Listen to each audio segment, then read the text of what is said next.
Si richiede dalla Regione maggiore attenzione sia per le amministrazioni comunali sia per i cittadini.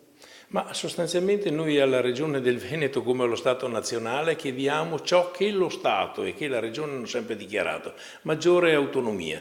Allora, avere da parte dello Stato autonomia di carattere fiscale vuol dire che i sindaci in un modo o nell'altro determinano le percentuali della tassazione sulla casa e sui servizi, ed avere autonomia per la Regione vuol dire che il sistema urbanistico, cioè di urbanistica e di edilizia privata, ha una considerazione del sindaco molto, molto importante. D'altra parte, se venissimo espropriati anche di queste due funzioni, basterebbero i funzionari a presiedere i comuni e non certamente i sindaci.